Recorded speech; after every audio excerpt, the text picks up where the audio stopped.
السلام عليكم. فيديو اليوم إن شاء الله حشارك معاكم طريقتي في عمل بطاطس لندن. يلا نشوف طريقة التحضير والمقادير. عندي هنا مقادير بطاطس لندن. حنحتاج هنا حبتين بطاطس، طبعا البطاطس على حسب الرغبة، ممكن حبتين 3 4 زي ما تحبي. عندي هنا ذرة معلب اللي غسلته من المادة الحافظة. عندي هنا فطر، عندي هنا خضار مشكل، وعندي فاصوليا معلبة، فاصوليا حمراء معلبة اللي غسلتها. عندي جبن موتزاريلا، وعندي هنا أي نوع من نوع المرتديلا، مرتديلا أو بيبروني زي ما تحبي. حنحتاج في الأخير مايونيز، زيت عادي، وزبدة، وملح وفلفل. أول شي راح أخذ البطاطس، أخذ قصدير بدا الشكل، أدهنها بشوية زيت، وأحمل الفرن على أعلى شي 250 300. أخلي الفرن على أعلى شي، وأغلف البطاطس كده بالقصدير مظبوط.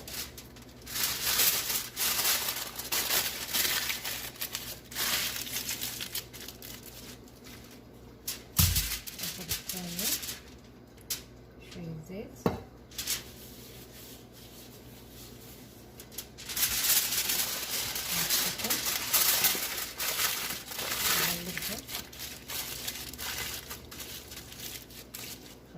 أحطها في الصينية وأدخلها الفرن لمدة ساعة أو 45 دقيقة. راح أخذ قدر صغير وأسلق الخضار. هذه خضار فروزن، أنا استخدمت الخضار المثلجة.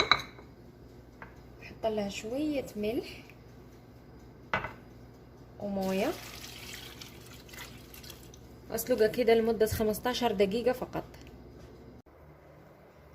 هنا عندي البطاطس خلاص استوى. احطه في صحون زي كده طولية، ابدأ افتحه كده من النص، اتأكد انه استوى تماما، اسوي له زي علامة الزائد كده، وابدأ افتح بالشكل، بس بيكون حار مرة، انتبهوا.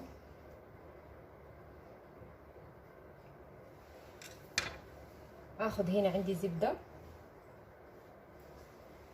كل واحدة كده احط فيها وصلتين زبدة،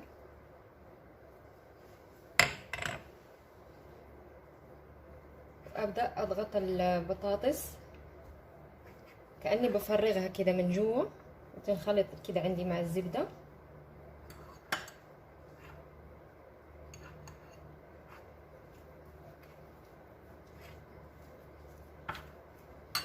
راح احط عليها شوية ملح وشوية فلفل، ملح وفلفل، واخلط.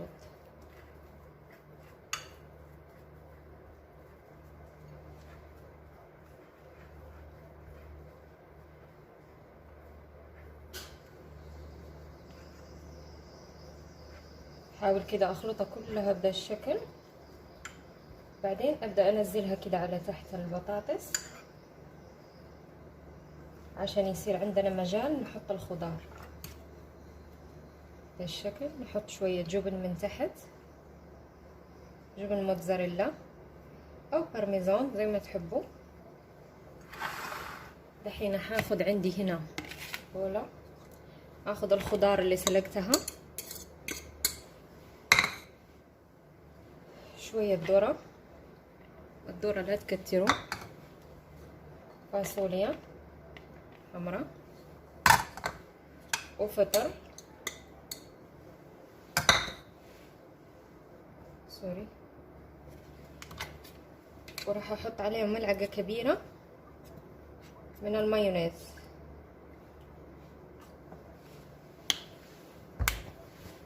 شوية فلفل اسود، وشوية ملح، ما تكتروا الملح. خلاص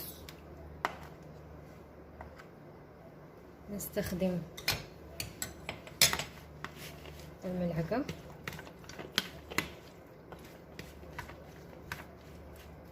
إذا في عندكم شيء كبير من الخضار حاولوا كده تخلوه صغير.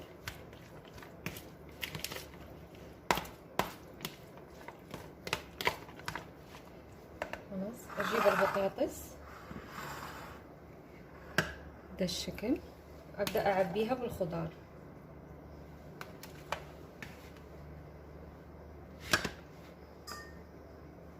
مرة سهلة وتيجي لذيذة ومغذية، كلها خضروات صحية.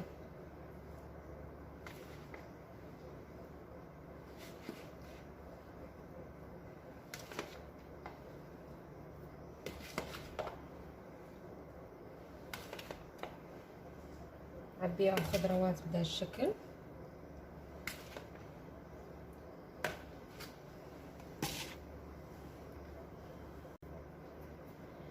دحين راح ابدا احط المرتديلا او بيبروني اختياري، ممكن تستغنوا عنها تماما يعني، بس هي تضيف لها نكهه طعمه.